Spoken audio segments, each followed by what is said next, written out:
with what we were talking about when we were outside there is how scale can kill magic. So I'm not going to say the name, but there's a restaurant which we were talking about, which was unreal, sick. One site, like there was so much magic. You're like walking there, I was like, this is unreal.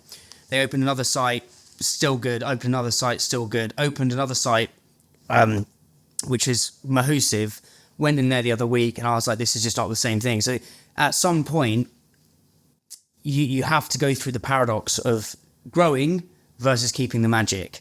So you're at 3 sites now. What are your thoughts on that? First question. Second question is how are you going to keep the magic? Because you've got as you go into this homeware and lifestyle brand. We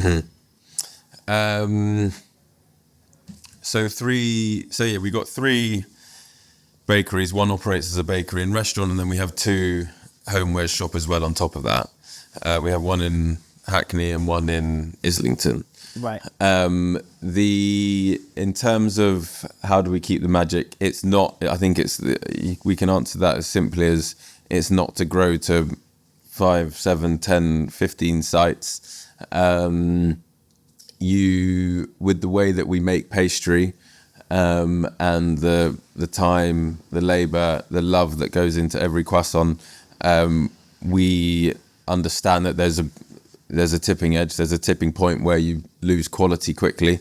We've obviously got space to grow in terms of, yes, we can produce more, but we can't produce more for another 3 sites. We can't produce more, to go massive, because the product will not be as good as good anymore. And I think that's something that you've got to realize that you want to do. So we've always wanted to strive to be the best, not the biggest. I'd love people to one day talk about POPHAM'S being the best bakery in London, whether that's around the world, and that's what we want people to talk about. And it's not POPHAM'S are the biggest, or we could, I'm sure, have 10 sites by now if we were to take investment, and the whole of POPHAM'S then becomes diluted in something that we don't know about, and the love gets lost in that.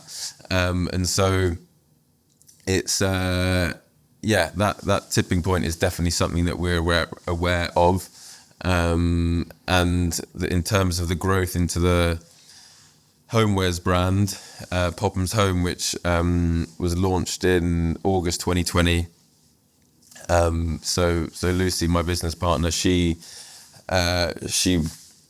pretty much single-handedly launched that a few months after COVID hit, and something that we'd always discussed and talked about together, that we wanted to do. It was, really based on the premise of people used to come into our sites and say, where'd you get that glass? Where'd you get that cup from? Where'd you get that linen from? And it was really nice sending them to the local producers, and people were buying them, and that was great. And then it got to a stage that was like, maybe we should try selling this ourselves. And COVID, if we were to look back at COVID, I think one of the positives of that was there was a time where you suddenly weren't operational 23 hours a day for 7 days a week, and we stopped and we breathed and we took a step back and we're like, okay, maybe we can actually strategize this for the first time in our 3 years, and maybe we can talk about what we are good at, but more importantly, what we're bad at. Strip that back. Let's focus on what we really want to do here. POPHAM'S Home, derived from really wanted to feed the community on something else but pastry and coffee, and it was building up that reputation. We'd done that, and there's like, look, now please trust us. We can build you a retail space that has lovely cups, glasses, napkins, etc. Now there's a range of 200 different types of products, and so that's a growth that we can handle. That's a growth that we can deal with. It doesn't take 10 more bakers to open a couple more sites. It takes 2 and really specialist and great buyers to buy the products. But thankfully, there's, touch wood, they're easier to find than skilled bakers that are really tough to find at the moment. And so it's just growing. It's growing in a different way, and it's not something that I would recommend anyone. You don't open a bakery and then 6 months later open a homewares brand. This took years of us building a reputation and building. I think trust is the is a word in there that customers really feel like they can back you for creating something that they will enjoy. And it's one of the reasons why our Islington POPHAM'S home also has a deli in there. It has food items in there, and that is feeding a community that have been so supportive to us over the years and have given us everything by constantly coming through, you know, rain or shine, but through COVID, through queuing up for hours, because in COVID, that was the only thing people could do. And, you know, we then, through an amazing group of people who are interested in small producer food, we wanted to open a deli to give them, you know, back their sort of local amenities of what they can get on their daily shop rather than having to go somewhere else. Mate, it's so clever. Like, it's looking at business from, this is why I loved in these conversations, right? Because you just see everything you think you know can be just pulled underneath you. Just look at things from a different angle. Yeah. I think so many people think of, how do we grow a business upwards? How do we get more sites? How do we get more products in those sites? Whereas what you've done, and it's what we were talking about at the beginning, is a bounce. So you don't have to grow loads of bakeries, which is so hard. I don't know, like, especially with apparently the way I'm not as privy to the industry as you. I just like stuff in my face with croissants, but the shortage of staff now post COVID is mental. So you're not going to find those good bakers. No. But so you can't. You're keeping the magic of POPHAM'S by not going too vertical. Yeah. But you've then got the width. Yeah. In homeware, which is super scalable. Yeah. And can build that brand. So it's like, so that's how you're keeping the magic and growing. Yeah. That's mad. Yeah, I think the horizontal and vertical is a good description of how you said it there. And, you know, we're soon launching a pantry range. So we have, you know, jams, chutneys, cordials that are, you know, come under the POPHAM'S brand. Again, another thing that, yes, you need people to make it, but it doesn't take as many people to make it. And it's, you know, if you think about our main products are pasta and pastry, they're 1 day shelf life.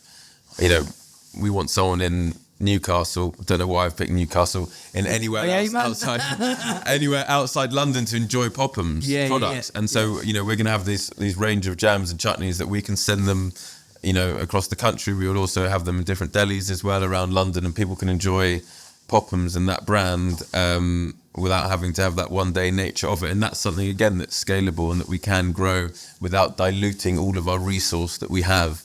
But again, that's not something you just do on the off. You know, this has been 2 years in the making. It's been 2 years of recipe development. It's something that we know that we need to focus, that the quality of product needs to be so spot on before we release it and before we launch.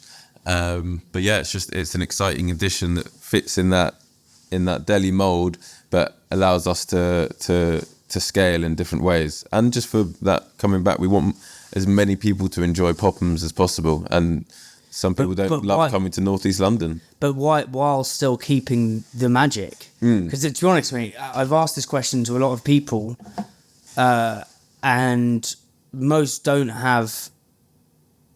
The only answer I've really found of how to do this, it's the scale magic paradox. Is you can constrain by geography, which doesn't really work in the UK. It works in the US, like In-N-Out Burger. The reason In-N-Out Burger is banging is because you can only really get it in those states, so it makes it still super exclusive. Is that right? Okay. You can only get it in California and maybe one other state. So you can't get it in New York. So it's like, it's hard to get, scarcity. Whereas, like, I think they opened a Shake. Remember when Shake Shack came to London? Everyone was like, I mean, I was like running there. I was like, oh my God, there's a Shake Shack here. Now there's loads of them. Same with Five Guys. It's like, I remember that with Five Guys, actually. When they first came, I was buzzed for it, and I don't think I've had one since. Really? Yeah. I mean, to be fair, mate, their milkshakes are like so good. It's probably blasphemous saying that's you with all your fine art, but if you want a good milkshake, they're really good. Noted. And in terms of what we were talking about at the beginning is in terms of unleashing. We talked about you being the link, and we talked about how you unleash these people that are more creative and better than you, but still give them tram lines. You said when you were in the F1, it was too rigid tram lines, so people couldn't be creative.